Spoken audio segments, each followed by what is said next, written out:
ನಮಸ್ತೆ. ನಮ್ಮ ಕುಟುಂಬ ಕನ್ನಡ ವ್ಲಾಗ್ಸ್ಗೆ ತಮ್ಮೆಲ್ಲರಿಗೂ ಸ್ವಾಗತ. ನಾನು ನಿಮ್ಮ ಪ್ರೀತಿಯ ಕನ್ನಡತಿ ಭಾಗ್ಯ. ಫ್ರೆಂಡ್ಸ್, ಎಲ್ಲರೂ ಹೇಗಿದ್ದೀರಾ? ಹೋಪ್ ಎಲ್ಲರೂ ಸೇಫಾಗಿ ಚೆನ್ನಾಗಿದ್ದೀರಾ ಅಂತ ಹೇಳಿ ಭಾವಿಸ್ತಾ ಇವತ್ತಿನ ವೀಡಿಯೋನ ಶುರು ಮಾಡ್ತಾ ಇದ್ದೀನಿ. ಆ್ಯಕ್ಚುಲಿ ನನಗೆ ಮಂಡೇ ಮತ್ತು ಟ್ಯೂಸ್ಡೇ ಎರಡೂ ದಿನವೂ ನಾನು ಸ್ವಲ್ಪ ಬ್ಯುಸಿ ಇದ್ದಿದ್ದರಿಂದ ನೀವು ಮಾಡೋ ಕಮೆಂಟ್ಗಳಿಗಾಗಲಿ ನೀವು ಮಾಡೋ ಮೆಸೇಜಸ್ಗಳಿಗಾಗಲಿ ನಾನು ರಿಪ್ಲೈ ಮಾಡೋಕ್ಕಾಗಲಿಲ್ಲ. ಬಿಕಾಸ್ ಮನೆ ಡೀಪ್ ಕ್ಲೀನ್ ನಡೀತಾ ಇದೆ. ಸೊ ಹಾಗಾಗಿ ಆ್ಯಂಡ್ ಈ ವಿಡಿಯೋನ ನಾನು ನಿನ್ನೆ ವಿಡಿಯೋ ಏನು ಅಪ್ಲೋಡ್ ಮಾಡಿದ್ದೆ, ಸೊ ಟೈಮ್ ತೊಗೊಂಡು ಎಡಿಟ್ ಮಾಡಿ ಅಪ್ಲೋಡ್ ಮಾಡ್ತಾ ಇದ್ದೀನಿ. ಸೊ ಕೊನೆಯವರೆಗೂ ನೋಡಿ, ಯಾಕೆ ಏನು ತಿಳಿಸ್ಕೊಡ್ತೀನಿ. ಸೊ ಈಗ ಇನ್ಸ್ಟಾಗ್ರಾಮ್ ಓಪನ್ ಮಾಡಿದ್ರೆ ಒಂದು ಟ್ರೆಂಡಿಂಗ್ ರೆಸಿಪಿ ನಡೀತಾ ಇದೆ, ಅದು ಎಗ್ ರೆಸಿಪಿ. ಸೊ ಇನ್ನು ನೆಕ್ಸ್ಟು ಎಗ್ ವೆಜ್ ಅದೆಲ್ಲ ತಿನ್ನೋ ಹಂಗಿರಲಿಲ್ಲ ಅಲ್ವಾ. ಸೊ ಇದು ಆ್ಯಕ್ಚುಲಿ ನಾನು ಶೂಟ್ ಮಾಡಿರೋದು ಫ್ರೈಡೇ. ಸೊ ಫ್ರೈಡೇ ವಿಡಿಯೋನ ನಾನು ಇವತ್ತು ನಿಮಗೆ ಅಪ್ಲೋಡ್ ಮಾಡ್ತಾ ಇರೋದು. ಸೊ ಯೂಶ್ವಲಿ ನಾನು ಫ್ರೈಡೇ ಮಾಡಿರೋ ವೀಡಿಯೋನ ಸ್ಯಾಟರ್ಡೇ ಅಥವಾ ಮಂಡೇ ಅಪ್ಲೋಡ್ ಮಾಡ್ತೀನಿ. ಸೊ ಮಂಡೇ ಹಬ್ಬದ ಮಾರನೇ ದಿನವೇ ನಾವು ಕ್ಲೀನಿಂಗ್ ಹಿಡ್ದಿರೋದ್ರಿಂದ ನನಗೆ ವಿಡಿಯೋಸ್ನ ಎಡಿಟ್ ಮಾಡಿ ವಾಯ್ಸ್ ಓವರ್ ಕೊಡೋಕ್ಕೆ ಟೈಮ್ ಇರಲಿಲ್ಲ. ಸೊ ನಿನ್ನೆ ನಮ್ಮ ಫ್ಯಾಮಿಲಿದು ಒಂದು ವಿಡಿಯೋ ಅಪ್ಲೋಡ್ ಮಾಡಿದ್ದೆ ಮಂಡೇ. ಸೊ ಇವತ್ತು ಈವ್ನಿಂಗು ನಾನು ನಿಮಗೆ ವಾಯ್ಸ್ ಓವರ್ ಕೊಡ್ತಾಯಿದ್ದೀನಿ. ಕೆಲವೊಂದು ವಿಚಾರಗಳನ್ನು ಹೇಳ್ತಾ ಹೋಗ್ತೀನಿ. ಅದಕ್ಕೂ ಮುಂಚೆ ಇವತ್ತಿನ ರೆಸಿಪಿ ನೋಡ್ಬಿಡೋಣ. ಅಲ್ಲಿ ಕಟ್ಟಿಂಗ್ ಬೋರ್ಡ್ ಮೇಲೆ, ಅಂದರೆ ಚಾಪಿಂಗ್ ಬೋರ್ಡ್ ಮೇಲೆ ನೀವೆಲ್ಲ ಏನು ನೋಡಿದ್ರಲ್ಲ ಅದಷ್ಟನ್ನು ಒಂದು ಮಿಕ್ಸಿ ಜಾರಿಗೆ ಹಾಕ್ಕೊಂಡು ನುಣ್ಣಗೆ ತರಿ ನುಣ್ಣಗೆ ರುಬ್ಕೊಳ್ಳಿ. ಚಟ್ನಿ ಥರ ಆಗಬೇಕು. ಸೊ ಇವಾಗ ಇನ್ಸ್ಟಾಗ್ರಾಮ್ ಓಪನ್ ಮಾಡಿದ್ರೆ ನಿಮ್ಗೆ ಇದು ಕಾಣಿಸ್ತಾ ಇರ್ಬೋದು. ನಮಗೆ ಪಫ್ ಅಂತ ಕರಿತೀವಿ, ಗ್ರೀನ್ ಎಗ್ ಪಫ್ ಅಂತ ಯಾರೋ ಹೆಸರಿಟ್ಟಿದ್ರು. ಸರಿ, ಅದ್ರ ಚೆನ್ನಾಗಿದೆಯಲ್ಲ, ಗ್ರೀನ್ ವೆಜ್ ಪಫ್ ಚೆನ್ನಾಗಿದೆ ಅಂತ ಅದನ್ನೇ ಕಂಟಿನ್ಯೂ ಮಾಡ್ತಾಯಿದ್ದೀನಿ. ಸೊ ಇವತ್ತು ನಾನು ಶೇರ್ ಮಾಡ್ತಾಯಿದ್ದು ಗ್ರೀನ್ ಎಗ್ ಪಫ್. ಇದನ್ನು ಬೇಯಿಸೋ ಅವಶ್ಯಕತೆ ಇಲ್ಲ. ಇನ್ಸ್ಟೆಂಟಾಗಿ ಏನೋ ಮಾಡೋಕ್ಕೆ ನಮಗೆ ಇಲ್ಲ, ಟೈಮ್ ಇಲ್ಲ ಅಂತಂದರೆ ಜಸ್ಟ್ ಇದಿಷ್ಟು ಇಂಗ್ರೀಡಿಯೆಂಟ್ಸ್ನ ನುಣ್ಣಗೆ ರುಬ್ಕೊಂಡ್ರೆ ಪಫ್ ಮಾಡ್ಕೊಳ್ಳೋದು ಈಸಿ. ಆ್ಯಂಡ್ ಇನ್ನು ಮೀನ್ ವೈಲ್ ನಮ್ಮ ಯಜಮಾನ್ರಿಗೆ ಈ ಥರ ಪಫ್ ಗಿಫ್ ಇವೆಲ್ಲ ಇಷ್ಟ ಆಗಲ್ಲ. ಎಗ್ಗಲ್ಲಿ ನೆಟ್ಟಿಗೆ ಮಾಡಿದ್ರೇ ಎಗ್ ತಿನ್ನಲ್ಲ, ಇನ್ನು ಹೆಂಗೆಂಗೋ ಮಾಡಿದ್ರೆ ತಿನ್ನಲ್ಲ. ಸೊ ಇದನ್ನು ನಾನು ಮತ್ತು ನನ್ನ ಮಗ ಟ್ರೈ ಮಾಡ್ತಾ ಇರೋದು.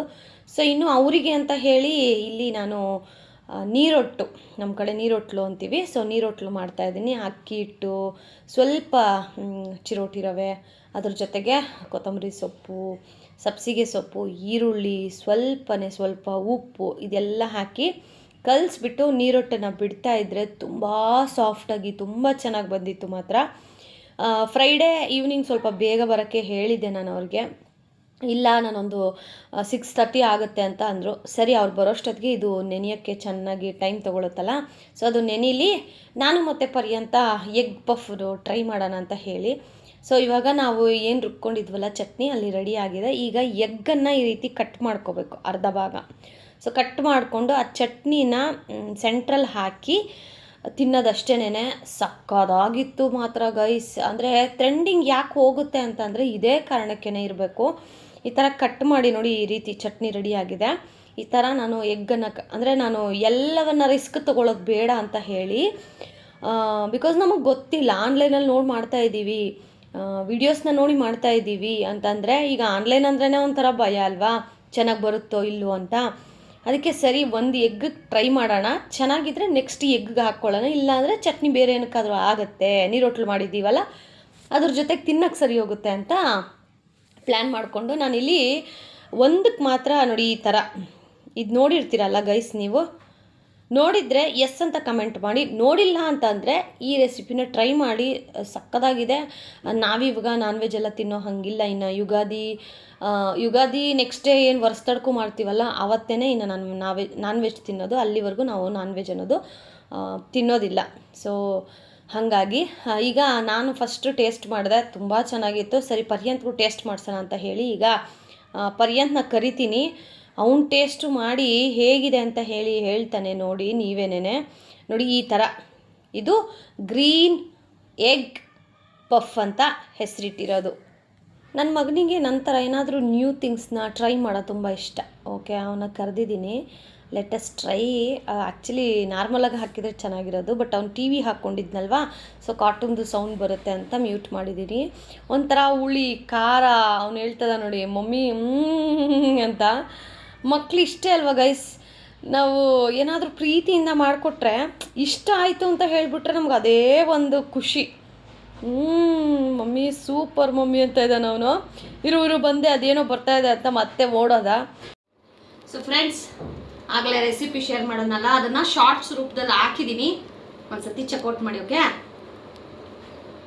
ಲಿಟ್ರಲಿ ಟೇಸ್ಟು ಒಂಥರ ಡಿಫ್ರೆಂಟ್ ಆಗಿದೆ, ಚೆನ್ನಾಗಿದೆ ಮಾತ್ರ ನೋಡಿ. ಚೆನ್ನಾಗೈತೆ.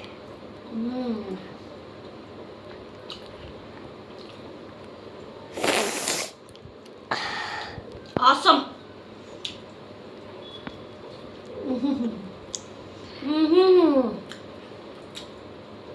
ಭಗವಂತ ಸೂಪರ್. ಸೂಪರಾ, ಸಕ್ಕತ್ತಾಗಿದೆ ಗೈಸ್. ಟ್ರೈ ಮಾಡಿ ಒಂದ್ಸತಿ, ಖಂಡಿತವಾಗ್ಲೂ ಟ್ರೈ ಮಾಡಿ.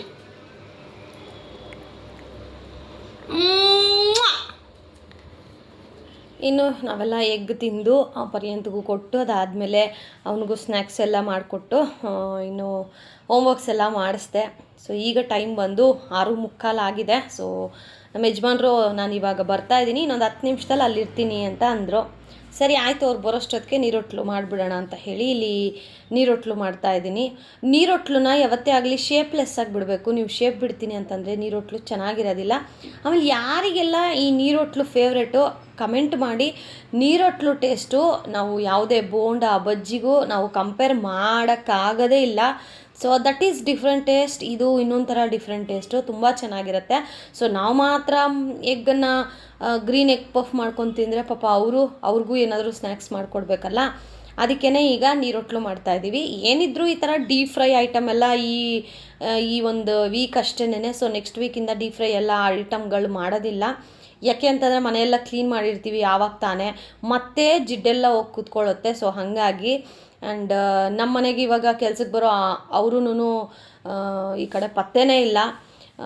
ಯಾರ ಕಣ್ಣು ಬಿತ್ತೋ ಏನೋ. ಈಗ ಹುಡುಗಿನ ಯಾವುದೋ ಒಂದು ಹುಡುಗಿ ಸಿಕ್ಕಿದಾಳೆ ಸದ್ಯಕ್ಕೆ. ಆ ಹುಡುಗಿಗೆ ಹೇಳಿದ್ದೀವಿ ನಾವು, ಬಂದು ಈ ಥರ ಕ್ಲೀನ್ ಮಾಡಿಕೊಡ್ತೀಯಮ್ಮ ಅಂತ. ಸರಿ ಅಕ್ಕ ಆಯಿತು ಬರ್ತೀನಿ ಅಂತ ಹೇಳಿದ್ದಾಳೆ ಪಾಪ. ಆ್ಯಕ್ಚುಲಿ ವಾಯ್ಸ್ ಕೊಡ್ತಾ ಇರೋದು ಡಿಲೇ ಆಗಿರಬಹುದು, ಬಟ್ ವಿಡಿಯೋನ ನಾನು ಶೂಟ್ ಮಾಡಿರೋದು ಫ್ರೈಡೇ. ಸೊ ಫ್ರೈಡೇ ರೊಟೀನ್ ನಮ್ಗೆ ಈ ಥರ ಇತ್ತು. ನನಗೆ ವಾಯ್ಸ್ ಓವರ್ ಕೊಡೋಕ್ಕೆ ಗೊತ್ತಲ್ಲ ಗೈಸ್, ಮನೆ ಡೀಪ್ ಕ್ಲೀನಿಂಗು ಯಾರೇ ಬರಲಿ ಮಾಡಿಕೊಡೋಕ್ಕೂ, ಬಟ್ ನಮ್ಮದು ಅಂತ ಕೆಲಸಗಳಿರುತ್ತೆ ಅಲ್ವಾ.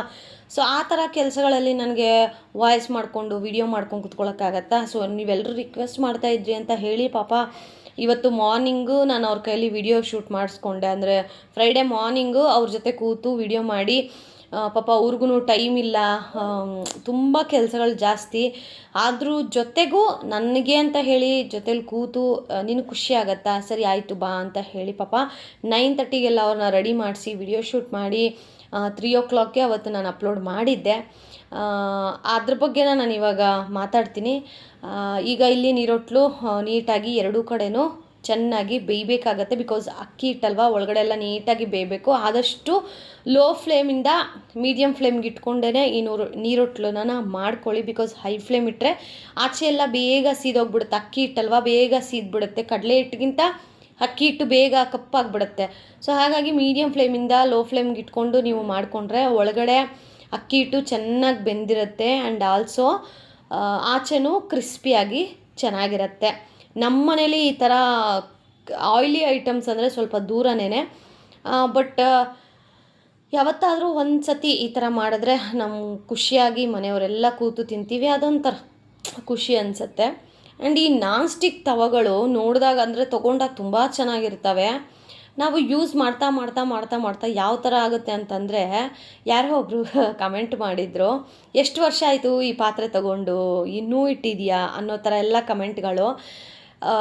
ಕಮೆಂಟ್ ಮಾಡೋರು ಅಂದರೆ ಅದು ಒಳ್ಳೆಯದಾಗಿರಲಿ ಕೆಟ್ಟದ್ದಾಗಿರಲಿ, ಅದು ನೀವು ಕೊಡೋ ಸಜೆಷನ್ಸ್ ಆಗಿರಲಿ, ಏನೇ ಆಗಿರಲಿ, ನೀವು ಮಾಡೋ ಕಮೆಂಟ್ಗಳು ನೀವು ಏನು, ನಿಮ್ಮ ಯೋಗ್ಯತೆ ಏನು ಅನ್ನೋದನ್ನು ತೋರಿಸುತ್ತೆ. ಸೊ ಅಷ್ಟೇ ಹೇಳಬಲ್ಲೆ. ಎಲ್ಲರ ಮನೇಲೂ ಯಾವಾಗಲೂ ಹೊಸ ಹೊಸ ಪಾತ್ರೆನೇ ಯೂಸ್ ಮಾಡೋಕ್ಕಾಗತ್ತಾ? ಆಯ್ತಪ್ಪ, ನಾವು ಮಿಡಿಲ್ ಕ್ಲಾಸು ಆಯಿತಾ, ನಮ್ಮ ಕೈಯಲ್ಲಿ ಆಗೋದಿಷ್ಟು, ನಾವಿಷ್ಟೇ ಮಾಡೋದು. ನಾವು 1 ವರ್ಷಕ್ಕೆ ಅಂತ ಹೇಳಿ ಪಾತ್ರೆಗಳಿಷ್ಟು ಅಂತ ನಾವು ತಗೊಳ್ದಿಲ್ಲ. ನಮ್ಮ ಹತ್ರ ದುಡ್ಡಿದ್ದಾಗ ಎಲ್ಲ ಒಂದೊಂದು ರೂಪಾಯಿ ಕೂಡಿಟ್ಕೊಂಡು ನಾವು ತೊಗೋತೀವಿ. ಹೆಣ್ಮಕ್ಳು ನಾವು ಹಾಗೆ. ಸೊ ಯಾರಾದ್ರು ಕಮೆಂಟ್ ಮಾಡಿದ್ರಾ ಹುಡುಗಿ ನಿಜ ಗೊತ್ತಿಲ್ಲ. ಆಮೇಲೆ ಕಮೆಂಟ್ಗನ್ನ ನಾನು ಕೆಲವೊಂದು ಕಮೆಂಟನ್ನು ಅಂದರೆ ಆ ವಿಡಿಯೋಗೆ ಬಂದಿರೋದೇ ಅಂತ ಹೇಳೋದಿಲ್ಲ, ಕೆಲವೊಂದಕ್ಕೆ ಕಮೆಂಟ್ಗಳು ಬರ್ತವೆ, ಬಟ್ ನಾನು ಡಿಲೀಟ್ ಮಾಡಿ ಮುಂದಕ್ಕೆ ಹೋಗ್ತಾ ಇರ್ತೀನಿ. ಆ್ಯಂಡ್ ಇನ್ನೂ ನಾನೇನು ತಮ್ನೇಲಲ್ಲಿ ಹಾಕಿದ್ದೀನಲ್ಲ, ಅವರಿಬ್ಬರು ಯಾವುದೇ ಒಂದು ವಿಡಿಯೋ ನಾನು ಹಾಕಲಿ ಬಂದು ಏನಾದರೂ ಒಂದು ಕಮೆಂಟ್ ಹಾಕಲೇಬೇಕು. ಸೊ ಅವರಿಗೆ ನಾಚಿಕೆ ಆಗಬೇಕು. ಸೊ ಅವರು ನಾಚಿಕೆ ಪಡಲಿ ಅಂತಲೇ ನಾನು ಅವರ ಕಮೆಂಟನ್ನು ತಮ್ನೇಲಲ್ಲಿ ಹಾಕಿದ್ದೀನಿ. ಯೂಶ್ವಲಿ ನಾನು ಹಂಗೆ ಹಾಕೋದಿಲ್ಲ, ಬಿಕಾಸ್ ಒಂದೊಂದು ಸತಿ ಕೆಲವೊಬ್ಬರು ಮಿಸ್ಟೇಕ್ ಮಾಡ್ತಾರೆ. ಬಟ್ ಇವ್ರು ಹಾಗಲ್ಲ, ಪ್ರತಿ ವಿಡಿಯೋಗೂ ಕಾಯ್ತಾ ಇರ್ತಾರೆ ನಾನು ವಿಡಿಯೋ ಹಾಕೋದು, ಏನಾದರೂ ಬಂದು ಒಂದು ಕಮೆಂಟ್ ಹಾಕೋದು, ಅದು ಒಂಥರ ವ್ಯಂಗ್ಯವಾಗಿ ಕಮೆಂಟ್ ಹಾಕೋದು, ಯಾರಿಗೂ ಬರದೇ ಇರೋದು ನಿನಗೆ ಬರುತ್ತಾ ಅನ್ನೋ ಥರ. ಆಮೇಲೆ ಇನ್ನೊಬ್ಬರಂತೂ ಗೀತಾ, ಅವಳಿಗೆ ಆಲ್ರೆಡಿ ಉಗಿದಿದ್ದೀನಿ, ಬ್ಲಾಕು ಮಾಡಿದ್ದೀನಿ. ಬೇರೆ ಬೇರೆ ಐ ಡಿಗಳು ಕ್ರಿಯೇಟ್ ಮಾಡ್ಕೊಂಡು ಎಲ್ಲ ಬಂದು ಕಮೆಂಟ್ ಮಾಡ್ತಾರೆ. ಏನಂತಂದರೆ ಇಂಥವರಿಗೆ ತಾವು ಮಾಡ್ತಾ ಇಲ್ವಲ್ಲ, ಇವ್ರಿಗೆ ಯಾಕೆ ನಾವು ಸಪೋರ್ಟ್ ಮಾಡಬೇಕು? ಹಾಗಾದರೂ ಕಮೆಂಟ್ಗಳು ಬ್ಯಾಡ್ ಹಾಕ್ಬಿಡೋಣ, ಸೊ ಅವಾಗಾದರೂ ಸುಮ್ಮನಿದ್ಬಿಡ್ತಾರೆ. ಸೊ ಈ ಥರ ಯೋಚನೆ ಮಾಡ್ತಾರೆ ಕೆಲವೊಬ್ಬರು ಹೆಣ್ಣು ಮಕ್ಕಳು. ಹೆಸರಿಗಷ್ಟೇ, ಅದು ಗಂಡು ಮಕ್ಕಳೇ ಹೆಣ್ಮಕ್ಳ ಐ ಡಿ ಕ್ರಿಯೇಟ್ ಮಾಡಿ ಕಮೆಂಟ್ ಮಾಡ್ತಾರೆ, ಇಲ್ಲ ಹೆಣ್ಮಕ್ಳೇ ಗಂಡು ಮಕ್ಕಳ ಐ ಡಿ. ಯಾಕಂದರೆ ಇವಾಗ ಕಾಲ ತುಂಬ ಮುಂದುವರೆದು ಬಿಟ್ಟಿದೆ. ಹೆಣ್ಣು ಯಾವುದು ಗಂಡು ಯಾವುದು ಅಂತ ಗೊತ್ತೇ ಆಗೋದಿಲ್ಲ. ಈ ಸೋಷಿಯಲ್ ಮೀಡಿಯಾದಲ್ಲಿ ಕಮೆಂಟು ಹಾಕಿರೋದು ಹುಡುಗಂದು ಐ ಡಿ ಇರುತ್ತೆ, ಅದರಲ್ಲಿ ಒಳ್ಳೆ ಕಮೆಂಟ್ ಬಂದಿರುತ್ತೆ. ಮೇ ಬಿ ಅವ್ರ ಮಿಸ್ಸಸ್ಸು ಅಥವಾ ಇನ್ನೊಬ್ರು ಯಾರೋ ನನಗೆ ಕಮೆಂಟ್ ಹಾಕಿರ್ಬೋದು, ಅಥವಾ ಇವಾಗ ಹುಡುಗಿರ ಹೆಸರಿಟ್ಕೊಂಡೇ ಮಾಡಿರ್ತಾರೆ, ಅದೂ ಅಷ್ಟೇನೆ, ಅಲ್ಲೂ ಬಂದು ಕಮೆಂಟ್ ಹಾಕೋದು. ಸೊ ಹೀಗೆ ನನಗೆ ರೀಸೆಂಟಾಗಿಂದ ನನಗೆ ಅದರ ಕಮೆಂಟ್ಗಳು ಬಂದರೂ ನಾನು ಡಿಲೀಟ್ ಮಾಡ್ತಾ ಇರ್ತೀನಿ. ಆ್ಯಂಡ್ ನಿನ್ನೆ ಒಂದು ವಿಡಿಯೋ ಅಪ್ಲೋಡ್ ಮಾಡಿದ್ದೆ, ಅಂದರೆ ಫ್ರೈಡೇ ಮಾರ್ನಿಂಗ್ ನಾವು ಶೂಟ್ ಮಾಡಿದ್ದಿದ್ದು, ಬಟ್ ನನಗೆ ಟೈಮ್ ಇರಲಿಲ್ಲ ಅದನ್ನು ಎಡಿಟ್ ಮಾಡಿ ಅಪ್ಲೋಡ್ ಮಾಡೋಕ್ಕೆ, ತಮ್ನೇಲೆಲ್ಲ ಮಾಡೋಕ್ಕೆ. ಸೊ ಅದಕ್ಕೆ ಅಂತ ಹೇಳಿ ಮಂಡೇ ನಾನು ಅಪ್ಲೋಡ್ ಮಾಡಿದ್ದೆ. ಸೊ ಇದ್ರದ್ದು ಆಫ್ಟರ್ನೂನಿಂದ ಈವ್ನಿಂಗ್ ನೈಟ್ ರೊಟೀನ್ವರೆಗೂ ವಿಡಿಯೋನ ನಾನು ಶೂಟ್ ಮಾಡಿದ್ದಿದ್ದು. ಸೊ ಈ ವಿಡಿಯೋದಲ್ಲಿ ನಾನು ಯಾಕೆ ಈ ಕಮೆಂಟ್ಗಳ ಬಗ್ಗೆ ಮಾತಾಡ್ತಾ ಇದ್ದೀನಿ ಅಂತಂದರೆ, ನಿನ್ನೆ ನಮ್ಮ ಸ್ಟೋರಿದು ಹೇಳಿದ್ನಲ್ವ, ಅಂದರೆ ನನ್ನ ಡೆಲಿವರಿ ಸ್ಟೋರಿ ಆಯ್ತಲ್ಲ. ಸೊ ಅದರಲ್ಲಿ ಒಬ್ಬರು ನನ್ನ ಹಿತೈಷಿ ಅಂತಲೇ ಹೇಳೋಕ್ಕೆ, ಹಿತೈಷಿನೋ ಏಟರ್ಸೋ ನಂಗೆ ಗೊತ್ತಿಲ್ಲ, ಅವರೊಂದು ಕಮೆಂಟ್ ಹಾಕಿದ್ರು, ನಿಮ್ಮ ಮಗು ನೋಡೋಕೆ ಕೆಂಪಗಿದೆ ಅಂತ ಹೇಳ್ತೀರಾ, ಇವಾಗ ಯಾಕೆ ಮತ್ತೆ ಕಲರ್ ಚೇಂಜ್ ಆಗಿದೆ ಅಂತ ಹೇಳಿ. ಕಲರೇನು, ಹುಟ್ಟಿದಾಗ ಕೆಂಪಗೆ ತುಂಬ ಕಲರ್ ಇದ್ದ. ಯಾಕೆ ಅಂತಂದರೆ ನಾನು ಕೇಸರಿ ಹಾಲನ್ನು ಕುಡಿತಾ ಇದ್ದೆ, ಮತ್ತು ರಾತ್ರಿ ದಾಳಂಬ್ರಿ ಜ್ಯೂಸ್ ಕುಡಿತಾ ಇದ್ದೆ. ಮೇ ಬಿ ಯಾರಿಗಾದರೂ ಪ್ರೆಗ್ನೆಂಟ್ಸ್ಗಳಿಗೆ ಯೂಸ್ ಆಗ್ಬೋದು ಅಂತ ಹೇಳ್ತಾ ಇದ್ದೀನಿ. ಸೊ ಪ್ರೆಗ್ನೆನ್ಸಿ ಟಿಪ್ಸ್ ಅಂತಲೂ ಸಹ ನಾನು ಶೇರ್ ಮಾಡ್ತೀನಿ ಆದಷ್ಟು ಬೇಗ. ಸೊ ತಿಂತಾ ಇದೆ, ಬಟ್ ನೀವು ಚಿಕ್ಕ ವಯಸ್ಸಿನ ಫೋಟೋಸ್ ಎಲ್ಲ ಹಾಕಿದ್ರೆ ಲಿಟ್ರಲಿ ನನಗೇ ಒಂಥರ ಶಾಕಿಂಗ್. ಹಾಸ್ಪಿಟಲಲ್ಲಿ ನಮ್ಮ ಡಾಕ್ಟ್ರು ಸಹ ಹೇಳಿದ್ರು, ನಿನ್ನ ಮಗ ಡಿಟ್ಟೋ ನಿಮ್ಮ ಯಜಮಾನ್ರ ಥರ ಇದ್ದಾರೆ, ತುಂಬ ಕಲರ್ ಇದ್ದಾನೆ, ಸೊ ಸಕ್ಕದಾಗಿದ್ದಾನೆ ಅಂತ ಹೇಳಿ ಡಾಕ್ಟರೇ ನನಗೆ ಹೇಳಿದ್ದು. ಆಮೇಲೆ NICUಲಿ ನನ್ನ ಮಗನೇ ಅಷ್ಟು ವೆಯ್ಟ್ ಇದ್ದು, ಅಷ್ಟು ಕ್ಯೂಟಾಗಿದ್ದಿದ್ದು. ಇಡೀ ನರ್ಸ್ಗಳು, ಅಂದರೆ NICUಲಿ ಏನು ಕೆಲಸ ಮಾಡ್ತಾರೋ ಅದಷ್ಟೂ ಜನ ಪರ್ಯಂತನ ಡಿಲಿವರಿ ಟೈಮಲ್ಲಿ, ಅಂದರೆ ಅವನ್ನ ಡಿಸ್ಚಾರ್ಜ್ ಮಾಡೋ ಟೈಮಲ್ಲಿ ತುಂಬ ಫೀಲ್ ಮಾಡ್ಕೊಂಡಿದ್ದಾರೆ. ತುಂಬ ಲಕ್ಕಿ ನೀವು, ಒಳ್ಳೆ ಗಂಡ, ಒಳ್ಳೆ ಮಗು ಕೊಟ್ಟಿದ್ದಾನೆ ಭಗವಂತ. ನಿಮ್ಮ ಯಜಮಾನ್ರು ಒಂದು ಕ್ಷಣನೂ ಇವನ್ನ ಬಿಟ್ಟು ಆಚೆ ಈಚೆ ಓಡಿಲ್ಲ. ಅವ್ರು ಅಳೋಷ್ಟೊತ್ತಿಗೆ ಓಡಿ ಬರೋರು, ಅವನಿಗೆ ನೋಡಿ ಅಳ್ತಾ ಇದ್ದಾನೆ ಮಗು, ಅಳ್ತಾ ಇದ್ದಾನೆ ಅಂತ ನಾವೇ ಹೇಳ್ತಾ ಇದ್ವಿ, ಇಲ್ಲ ಸರ್ ಅಳಬೇಕು ಮಕ್ಕಳು ಪರವಾಗಿಲ್ಲ ಅಂತ. ಬಟ್ ಅವ್ರು ಒಂದು ಕ್ಷಣನೂ ಅವ್ನಿಗೆ ಹಿಂಗೆ ನೋಡ್ದಿರ ಇರೋ ಥರನೇ ಇರಲಿಲ್ಲ, ತುಂಬ ಕೇರ್ ಮಾಡೋರು. ಸೊ ಇವರ್ ಸೋ ಲಕ್ಕಿ ಅಂತ. ಅದಾದಮೇಲೆ ಪರ್ಯಂತ ಇವಾಗಲೂ ಅಷ್ಟೇನೆ, ಕಂಪೇರ್ ಅದರ್ಸ್ ಕಿಡ್ಸ್ನ ಕಂಪೇರ್ ಮಾಡಬಾರ್ದು, ಬಟ್ ಮಾಡಿದ್ರೂ ನನ್ನ ಮಗ ಕಲರೇ ಇದ್ದಾನೆ. ಸೊ ಮಕ್ಕಳಲ್ಲೂ ಈ ಥರ ಕಲರ್ನ ಹುಡುಕಿ ನೀವು ಅದನ್ನು ಪಿನ್ ಪಾಯಿಂಟ್ ಮಾಡಿ ಕಮೆಂಟ್ ಮಾಡ್ತೀರ ಅಂತಂದರೆ ನಿಮ್ಮ ಒಂದು ಮನಸ್ಥಿತಿ ಎಂಥದ್ದು ಅಂತ ಗೊತ್ತಾಗತ್ತೆ. ಆಮೇಲೆ ಈಗ ಕೆಲವೊಂದು ವಿಡಿಯೋಗಳೂ ಇದ್ದಾವೆ, ಮಕ್ಕಳನ್ನು ಕೆಂಪು ಮಾಡೋದು ಹೇಗೆ, ಮಕ್ಕಳು ಕಲರ್ ಬರಬೇಕಾ, ಏನು ಮಾಡಬೇಕು, ಇವೆಲ್ಲ ಅದು ನಿಮ್ಮ ಇಚ್ಛೆ. ಓಕೆ, ಮಕ್ಕಳು ಹೇಗಿದ್ದರೂ ಮಕ್ಕಳೇ, ನಮ್ಮ ಮಕ್ಕಳಲ್ವಾ, ಏನಕ್ಕೆ ಅವರಿಗೆ ಈ ಥರ ಕಲರ್ ಇರಬಾರ್ದು, ಈ ಥರ ಕಲರ್ ಇರಬೇಕು ಅಂತ ಕಲರ್ ಕ್ವಶನ್ಸ್ ಯಾಕೆ ಬರುತ್ತೆ ಇಲ್ಲಿ? ಮಕ್ಕಳನ್ನು ಮಕ್ಕಳ ಥರ ನೋಡಿ. ನಮಗೂ ನಿಮಗೂ ಏನೇ ಇದ್ರೂ ನಾನೊಬ್ಳು ಕಂಟೆಂಟ್ ಕ್ರಿಯೇಟ್ರು, ನನ್ನ ಬಗ್ಗೆ ನಿಮಗೆ ಕೋಪ ಇರ್ಬೋದು, ಇವ್ರ ಥರ ನಾವೇನು ಮಾಡ್ತಾ ಇಲ್ಲ, ಮನೇಲಿ ಕೂತ್ಕೊಂಡು ಇವ್ರ ವಿಡಿಯೋ ನೋಡ್ತಾ ಇದ್ದೀವಿ ಅಂತ ಹೇಳಿ ಹೊಟ್ಟೆ ಕಿಚ್ಚಿರ್ಬೋದು. ಅದನ್ನು ನನ್ನ ಮೇಲೆ ನನಗೂ ನಿಮಗೂ ಇರಲಿ, ನನ್ನ ಫ್ಯಾಮ್ಲಿ, ನನ್ನ ಮಗ, ನನ್ನ ಫ್ಯಾಮಿಲಿ ತಂಟೆಗೆ ಬಂದರೆ ಮಾತ್ರ ನಾನು ಒಳ್ಳೊಳ್ಳೆ ಮಾತುಗಳಲ್ಲೇ ಕೊಡ್ತೀನಿ. ದಿಸ್ ಈಸ್ ಅ ವಾರ್ನಿಂಗ್ ಅಂದ್ಕೊಳ್ಳಿ. ಯಾಕಂತಂದರೆ ನೀವೇ ಕೇಳಿರುವಂತಹ ವೀಡಿಯೋಗಳು, ನಿಮ್ಮ ಸೆಕ್ಷನ್ ವೀಡಿಯೋ ಹಾಕಿ ಅಂತ ಕೇಳಿ ಈ ಥರ ಬಂದು ಕಮೆಂಟ್ ಹಾಕ್ತೀರಂತಂದರೆ ನಿಮ್ಮ ಮನಸ್ಥಿತಿ ಎಂಥದ್ದು ಅಂತ ಗೊತ್ತಾಗುತ್ತೆ. ಆಮೇಲೆ ಈಗಲೂ ಹೇಳ್ತೀನಿ, ನನ್ನ ಮಗ ತುಂಬ ಕಲರ್ ಇದ್ದಾನೆ. ನನ್ನ ಮಗ ಇರೋ ಕಲ್ಲರ್ಗೆ ನಾವು ವಿ ಆರ್ ವೆರಿ ಹ್ಯಾಪಿ. ನಾವು ಅದಕ್ಕೆ ಏನೇನೋ ಕ್ರೀಮ್ಗಳೆಲ್ಲ ಹಾಕಿ ಅವನ್ನ ಫೇರ್ ಮಾಡಬೇಕು ಅಂತ ನೆಸೆಸಿಟಿ ನಮಗಿಲ್ಲ. ಓಕೆ, ಎಲ್ಲೇ ಹೋದ್ರೂ ಪರ್ಯಂತನ ಅದೆಷ್ಟು ಮುದ್ದಾಗಿ ಮಾತಾಡಿಸ್ತಾರೆ ಅಂತ ಇಡೀ ನಮ್ಮ ಫ್ಯಾಮಿಲಿ, ನಮ್ಮ ಕುಟುಂಬ ಕನ್ನಡ ವ್ಲಾಗ್ಸ್ ಎಲ್ರಿಗೂ ಗೊತ್ತು. ಎಲ್ಲೇ ಹೋದ್ರೂ ನನ್ನನ್ನು ಮಾತಾಡಿಸ್ತಾರೋ ಇಲ್ವೋ, ನನ್ನ ಮಗನ್ನ ಓಡ್ ಬಂದು ಮಾತಾಡಿಸ್ತಾರೆ. ತುಂಬ ಮುದ್ದಾಗಿದ್ದಾನಕ್ಕ ನಿಮ್ಮ ಮಗ ಅಂತ ಹೇಳಿ. ಸೊ ನೀವು ರೀಸೆಂಟಾಗಿ ನೋಡಿದರೆ ಯಾರ ಕಮೆಂಟ್ ಮಾಡಿದ್ರಲ್ಲ ಕಲರ್ಸ್ ಫೆಸಿಫೈ ಮಾಡಿ, ರೀಸೆಂಟಾಗಿ ನೀವು ನೋಡಿದರೆ ನನ್ನ ಮಗನ್ನ ನಮ್ಮ ಯಜಮಾನ್ರನ್ನ ವೀಡಿಯೋದಲ್ಲಿ ತೋರಿಸೋದೇ ಇಲ್ಲ. ಯಾಕೆಂತಂದರೆ ಕೆಲವೊಂದು ನಾಯಿ, ನರಿ, ಕೋತಿಗಳ ಕಣ್ಣುಗಳು, ಕೆಟ್ಟ ಕಣ್ಣುಗಳು ಬೀಳುತ್ತೆ. ಸೊ ನಾನು ಯಾವಾಗ ಈ ಥರ ವೀಡಿಯೋಸ್ ಹಾಕ್ತೀನೋ ನನ್ನ ಮಗನಿಗೆ ಹುಷಾರಿಲ್ದಂಗೆ ಆಗುತ್ತೆ. ಇದನ್ನು ನಾನು ಎಷ್ಟೊಂದು ಸತಿ ಹೇಳಿದ್ದೀನಿ. ಮೊದಲೆಲ್ಲ ವೀಡಿಯೋಸ್ ಹಾಕ್ತಾಯಿದ್ದೆ, ನೋಡೋಗು ಹಳೆ ವೀಡಿಯೋಗಳೆಲ್ಲ ನೋಡು, ನನ್ನ ಮಗ ಎಷ್ಟು ಕ್ಯೂಟಾಗಿದ್ದಾನೆ, ಎಷ್ಟು ಗುಂಡುಗಿದ್ದಾನೆ ಅಂತ ಗೊತ್ತಾಗುತ್ತೆ. ಈಗ ಬೆಳೆಯೋ ಮಕ್ಕಳು ಏರುಪೇರು ಆಗೇ ಆಗುತ್ತೆ. ಹಾಗಂತ ಅಯ್ಯೋ ನನ್ನ ಮಗ ಸಣ್ಣ ಆಗಿಬಿಟ್ಟ ಅಂತ ಹಾಸ್ಪಿಟಲ್ಗೆ ಹೋಗಿ ಇಲ್ಲದೇ ಇರೋ ಸಿರಪ್ಗಳನ್ನು ಕೊಡೋ ಅವಶ್ಯಕತೆಯೂ ನಮಗಿಲ್ಲ. ಬಿಕಾಸ್ ನಾವು ಏನು, ನಾನು ಇದನ್ನೆಲ್ಲ ಕೊಚ್ಕೋಬೇಕು ಅಂತ ಹೇಳ್ತಾ ಇಲ್ಲ ಗೈಸ್. ಇವತ್ತಿನವರೆಗೂ ಪರ್ಯಂತನ ಚೆಕ್ ಮಾಡುವಂತಹ ಮಕ್ಕಳು ಡಾಕ್ಟ್ರ್ ಏನಿದ್ದಾರೋ, ಹೊಸಕೋಟೆ ಹೋಮ್ ಹಾಸ್ಪಿಟಲ್ ಡಾಕ್ಟ್ರು, ಅವ್ರು ಇವತ್ತಿಗೂ ನಮ್ಮ ಕಾಂಟ್ಯಾಕ್ಟಲ್ಲಿದ್ದಾರೆ.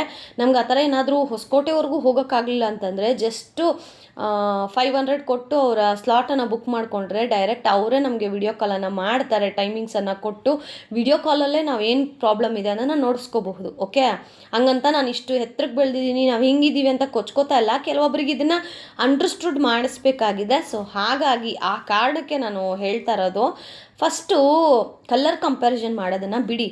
ನಮ್ಮ ಮಕ್ಕಳು ಅವರು, ಓಕೆ, ನನ್ನ ಮಗ ನನಗೆ ಹೆಂಗಿದ್ರು ಕ್ಯೂಟೆ. ನನ್ನ ಮಗ ಮೊದಲಿದ್ದಿದ್ದು ಫೋಟೋಸ್ ಹಾಕ್ಬಿಟ್ರೆ ಅವ್ನಿಗೆ ಇನ್ನೂ ದೃಷ್ಟಿ ಆಗಿಬಿಡುತ್ತೆ. ಇಡೀ ನಮ್ಮೂರು ಎಷ್ಟು ದೊಡ್ಡದು ಗೊತ್ತಾ, ನಮ್ಮ ತಾಯಿ ಮನೆ. ಇಡೀ ನಮ್ಮೂರಲ್ಲಿರುವಂತಹ ಎಷ್ಟೋ ಜನ ನಮ್ಮ ಫಂಕ್ಷನ್ಸ್ಗೆ ಪರ್ಯಂತ ನಾಮಕರಣಕ್ಕೆಲ್ಲ ಬಂದಾಗ ನೀವು ನಂಬಾದರೂ ನಂಬಿ ಬಿಟ್ಟಾದರೂ ಬಿಡಿ, ನಿಮ್ಮನ್ನು ಮೆಚ್ಚಿಸ್ಕೋಬೇಕು ಅನ್ನೋ ಅವಶ್ಯಕತೆ ನನಗಿಲ್ಲ. ಬಂದವರೆಲ್ಲ ಹೇಳಿದ ಒಂದೇ ಮಾತು, ನಿನ್ನ ಮಗ ತುಂಬ ಕ್ಯೂಟಾಗಿದ್ದಾನೆ, ಸೇಮ್ ನಿಮ್ಮ ಅವ್ರ ಅಪ್ಪನ ಥರನೇ ಇದ್ದಾನೆ ಅಂತ ಹೇಳಿ. ಯಾಕಂದರೆ ಅವ್ರ ಅಪ್ಪನೂ ನಾನು ಮದುವೆ ಆದಾಗ ತುಂಬ ಫೇರ್ ಇದ್ದರು. ಓಕೆ, ಅವಾಗ್ಲೂ ತುಂಬ ಜನ ಕಮೆಂಟ್ಗಳನ್ನು ಮಾಡೋರು, ಇಷ್ಟು ಒಳ್ಳೆ ಹುಡುಗ ನಮ್ಮ ಭಾಗ್ಯಗೆ ಹೆಂಗೆ ಸಿಕ್ಬಿಟ್ಟ ಅನ್ನೋ ಥರ. ನಾನು ಒಳ್ಳೆಯವಳೆ, ಬಟ್ ಅವ್ರ ಕಣ್ಣಿಗೆ ಅದು ಕಾಣಿಸಲ್ಲ ಅಲ್ವಾ, ಹೆಣ್ಮಕ್ಳಲ್ವಾ, ಹೆಣ್ಣಿಗೆ ಹೆಣ್ಣೇ ಶತ್ರು, ಹೀಗೆ. ಸೊ ಅವಾಗೇ ಹೇಳ್ತಾಯಿದ್ರು. ಸೊ ಇವಾಗ ಅವರು ಪಾಪ ಫೀಲ್ಡ್ ವರ್ಕ್ ಮಾಡಿ ಸ್ವಲ್ಪ ಕಲರ್ ಶೇಡ್ ಆಗಿದ್ದಾರೆ. ಯಾಕೆ, ಬಿಸಿಲಿಗೆ ಟ್ಯಾನ್ ಆಗಿರುತ್ತೆ. ಓಕೆನಾ. ಸೊ ನಾವು ಹೇಗಿದ್ದೀವೋ ಹಾಗೆ ನಮ್ಮನ್ನು ಅಕ್ಸೆಪ್ಟ್ ಮಾಡಿಕೊಂಡ್ರೆ ಮಾಡ್ಕೊಳ್ಳಿ, ಇಲ್ವಾ ನಿಮ್ಮಂಥ ವೀವರ್ಸು ಯಾರಿಗೂ ಬೇಡ. ಓಕೆ, ಆ್ಯಂಡ್ ನಾನು ಇದನ್ನು ಯಾಕೆ ಜಸ್ಟಿಫೈ ಮಾಡ್ತಾ ಇಲ್ಲ, ಜಸ್ಟ್ ಹೇಳ್ತಾ ಇದ್ದೀನಿ. ನೆಕ್ಸ್ಟ್ ಟೈಮ್ ನನ್ನ ವೀಡಿಯೋಗೆ ಅಂತಲ್ಲ, ನೆಕ್ಸ್ಟ್ ಟೈಮ್ ಯಾರೇ ಒಂದು ವೀಡಿಯೋಗೂ ಕಮೆಂಟ್ ಮಾಡಬೇಕಾದ್ರೆ ಮಕ್ಕಳ ಸುದ್ದಿಗೆ, ಮಕ್ಕಳ ವಿಚಾರವಾಗಿ ಕಮೆಂಟ್ ಮಾಡಬೇಡಿ. ನಿಮ್ಮಂಥವ್ರಿಂದಾನೇ ಎಷ್ಟೋ ಜನ ಮಕ್ಕಳನ್ನ ವೀಡಿಯೋದಲ್ಲಿ ತೋರಿಸೋದೇ ಇಲ್ಲ. ಇವನ್ ನಾನು ಕೂಡ ಪರ್ಯಂತನ ಎಷ್ಟು ಬೇಕೋ ಅಷ್ಟೇ ನಾನು ವೀಡಿಯೋ ಮಾಡೋದು. ಪರ್ಯಂತ್ಗೆ ಒಂದು ದೊಡ್ಡ ಫ್ಯಾನ್ ಬೇಸ್ ಇದೆ ಗೊತ್ತಾ. ಅಂದರೆ ಪರ್ಯಂತ್ ವೀಡಿಯೋ ಹಾಕಲಿಲ್ಲ ಅಂತ ಎಷ್ಟೋ ಜನ ಅಕ್ಕ ಪರ್ಯಂತನ ತೋರಿಸಿ ಯಾಕೆ ತೋರಿಸಲ್ಲ ಅಂತ. ಈಗ ನೋಡಿ ಕಮೆಂಟ್ಗಳಲ್ಲಿ ಯಾರ್ಯಾರೆಲ್ಲ ಕಮೆಂಟ್ ಮಾಡ್ತಾರೆ ಅಂತ ಹೇಳಿ. ಪರ್ಯಂತನ ಇಷ್ಟಪಡೋರು ಯಾರೆಲ್ಲ ಇದ್ದೀರೋ ದಯವಿಟ್ಟು ಕಮೆಂಟ್ ಮಾಡಿ, ಗೊತ್ತಾಗಲಿ ಆ ಕಮೆಂಟ್ ಹಾಕಿರೋರಿಗೆ ಎಷ್ಟು ಜನ ಪರ್ಯಂತಿಗೆ ಇಷ್ಟಪಡ್ತೀರಾ ಅಂತ. ಈವನ್ ನಮ್ಮೂರಲ್ಲಿ ಈಗ ನಾವಿರೋ ಊರಲ್ಲೂ ಸಹ ನನ್ನನ್ನು ಗುರ್ತಿಡ್ದು ಮಾತಾಡ್ಸೋಕ್ಕಿಂತ ನನ್ನ ಮಗನ್ನ ಗುರ್ತಿಡ್ದು ಓಡ್ ಬಂದು ಮಾತಾಡಿಸ್ತಾರೆ. ಇದು ನನ್ನ ಮಗನ ಒಂದು ಏನಂತೀವಿ ಐಡೆಂಟಿಟಿ. ಓಕೆ, ಸೊ ಇದ್ರ ಬಗ್ಗೆ ನಂಗೆ ಜಾಸ್ತಿ ಡಿಸ್ಕಸ್ ಮಾಡೋಕ್ಕೆ ಇಷ್ಟ ಇಲ್ಲ. ಯಾರೆಲ್ಲ ಈ ಥರ ಕಮೆಂಟ್ಗಳು, ಈ ಥರ ಅಂತಲ್ಲ, ಒಂದು ಕಮೆಂಟ್ ಹಾಕಿದ್ರೆ ಅದೇ ಕಮೆಂಟ್ಗೆ ಮತ್ತೆ ವಿಡಿಯೋ ಮಾಡ್ತೀಯಾ ಅಂತ. ಹೌದು, ನೀವು ಕಮೆಂಟ್ ಹಾಕಿಲ್ಲ ಅಂತಂದರೆ ಯಾಕೆ ನಾವು ವಿಡಿಯೋ ಮಾಡ್ತೀವಿ? ಅದೇ ನಿಮ್ಗೆ ಇಷ್ಟ ಆಯಿತಾ, ಒಂದು ಒಳ್ಳೆ ವಿಡಿಯೋ, ಥ್ಯಾಂಕ್ ಯು ಈ ಥರ ರೆಸಿಪಿ ಹಾಕಿದ್ದಕ್ಕೆ ಅಂತ ಕಮೆಂಟ್ ಮಾಡಿ. ನಾವು ಯಾಕೆ ಅದನ್ನು ಹೈಲೈಟ್ ಮಾಡ್ತೀವಿ? ನೀವು ಬಂದು ಬೇಕು ಅಂತ ಕೆಣಕಿ ನಮಗೆ ಬ್ಯಾಡ್ ಕಮೆಂಟ್ ಹಾಕಿದ್ರೆ ನಾವು ಸುಮ್ಮನೆ ಇರಬೇಕಾ? ನಾವು ಸುಮ್ಮನೆ ಇದ್ದರೆ ನಿಮ್ಮಂಥವರ ಕೆಟ್ಟ ಮನಸ್ಥಿತಿ ಇರುವಂತಹ ವ್ಯಕ್ತಿಗಳನ್ನು ನಾವೇ ನೀರು ಹಾಕಿ ಬೆಳೆಸ್ದಾಗತ್ತೆ. ಸೊ ನಿಮ್ಮಂಥವ್ರಿಗೆ ಏನು ಮಾಡಬೇಕು, ಈ ರೀತಿ ತಮ್ನೇಲಲ್ಲಿ ಅಥವಾ ನಿಮ್ಮ ಕಮೆಂಟನ್ನು ಪಿನ್ ಮಾಡಿ ಉಗಿಬೇಕು. ಆಗ ಇನ್ನೊಂದು ಸತಿ ಈ ಥರ ಕಮೆಂಟ್ಗಳನ್ನು ಮಾಡೋದಿಲ್ಲ. ಆದರೆ ಒಳ್ಳೇದು ಮಾಡಿ, ಆಗಲಿಲ್ವಾ ನಿಮ್ಮ ಪಾಡಿಗೆ ನೀವಿರಿ, ಪ್ರಾಬ್ಲಮ್ಮೇ ಇಲ್ಲ. ಓಕೆ, ಅರ್ಥ ಆಗಿದೆ ಅಂತ ಹೇಳಿ ಅನ್ಕೋತೀನಿ. ಸೊ ಇನ್ನು ರಾತ್ರಿ ಇದ್ರ ಜೊತೆಗೆ ನಾನು ಚಟ್ನಿ ಮಾಡ್ಕೊಂಡಿದ್ರೆ, ಚಟ್ನಿ ಮತ್ತು ಮುದ್ದೆ, ಆಮೇಲೆ ಅದೇನು ಚಟ್ನಿ ಮಾಡಿದ್ನಲ್ಲ ಆ ಚಟ್ನಿನ ಮಾವಿನಕಾಯಿಗೂ ಸಹ ಮಿಕ್ಸ್ ಮಾಡಿ ತಿಂದ್ವಿ, ತುಂಬ ಚೆನ್ನಾಗಿತ್ತು. ಸೊ ಮಸ್ಟ್ ಟ್ರೈ ರೆಸಿಪಿ ಅಂತ ಹೇಳಕ್ಕೆ ಇಷ್ಟಪಡ್ತೀನಿ. ಆ್ಯಂಡ್ ಇದಾಗಿತ್ತು ಇವತ್ತಿನ ವಿಡಿಯೋ. ಕೆಲವೊಬ್ಬರಿಗೆ ಹರ್ಟ್ ಆಗಿರಬಹುದು, ಹರ್ಟ್ ಆಗಲಿ ಅಂತಲೇ ಬೈದಿರೋದು. ನೀವು ಮಾಡೋ ಕಮೆಂಟ್ ನಮ್ಗೆ ಹರ್ಟ್ ಆಗಲ್ವಾ, ನಾವು ಮನುಷ್ಯರಲ್ವಾ? ಸೊ ಅರ್ಥ ಮಾಡ್ಕೊಳ್ಳಿ. ಓಕೆ, ಸೋಷಿಯಲ್ ಮೀಡಿಯಾದಲ್ಲಿ ಇದ್ದೀವಿ ಅಂತ ಅಂದಮೇಲೆ ನೀವು ಮಾಡಿದ್ದೆಲ್ಲ ನಾವು ತೊಗೋಬೇಕು ಅಂತ ಅವಶ್ಯಕತೆ ನಮಗಿಲ್ಲ. ಸೊ ನಾವು ಡೈಲಿ ವ್ಲಾಗ್ಗಳನ್ನು ಅಪ್ಲೋಡ್ ಮಾಡಿ, ಒಂದು ರೆಸಿಪಿ ಆಗಿರಲಿ, ಒಂದು ಲೈಫ್ ಸ್ಟೈಲ್ ಆಗಿರಲಿ, ಒಂದು ಮೋಟಿವೇಶ್ನಲ್ ಆಗಿರಲಿ, ಇದನ್ನು ಕೊಡೋದು ಕೆಲಸ ಇಲ್ಲದೆ ಅಲ್ಲ, ಎಷ್ಟೋ ಜನಕ್ಕೆ ಹೆಲ್ಪ್ ಆಗುತ್ತೆ. ಎಂಥ ಸಿಚುವೇಶನ್, ತೀರಾ ಲೋ ಸಿಚುವೇಶನಲ್ಲಿ ಇರೋರು ಸಹ ತುಂಬಾ ಮೋಟಿವೇಟ್ ಆಗ್ತಾರೆ. ಅದನ್ನು ಅರ್ಥ ಮಾಡ್ಕೊಳ್ಳಿ. ಅರ್ಥ ಮಾಡ್ಕೊಳ್ದೆ ಬಾಯಿಗೆ ಬಂದಂಗೆ ಮಾತಾಡೋದಲ್ಲ. ಸೊ ಪ್ಲೀಸ್ ನನಗೆ ಎಕ್ಸ್ಪೆಷಲಿ ಈ ಥರ ಬಂದು ಕಮೆಂಟ್ ಹಾಕೋಕ್ಕೆ ಮುಂಚೆ ಯೋಚನೆ ಮಾಡಿ, ಇನ್ಮೇಲೆ ನಾನು ಪಿನ್ ಮಾಡಿ ಅಥವಾ ನಿಮಗೇನೆ ಸಪ್ರೇಟ್ ವಿಡಿಯೋ ಮಾಡಿ ಚೆನ್ನಾಗಿ ಮಂಗಳಾರತಿಯನ್ನು ಮಾಡ್ತೀನಿ. ಆ್ಯಂಡ್ ಚಟ್ನಿ ಮಾಡಿದ್ನ ನಮ್ಮ ಯಜಮಾನ್ರು, ಅಯ್ಯೋ ಚಟ್ನಿ ಬೇಡ ನನಗೆ, ನಂಗೆ ಮೊಸರನ್ನ ಕೊಡು ಅಂತ ಅದನ್ನೇ ತಿನ್ಕೊಂಡ್ರು. ಇನ್ನು ನಮಗೆ ಅಂತ ಹೇಳಿ ಬಿರಿಯಾನಿನ ತರಿಸ್ಕೊಂಡಿದ್ವಿ. ಹೇಗಿತ್ತು ಇವತ್ತಿನ ವಿಡಿಯೋ ಅಂತ ಹೇಳಿ ಕಮೆಂಟ್ ಮಾಡಿ. Thank you so much. Lots of love.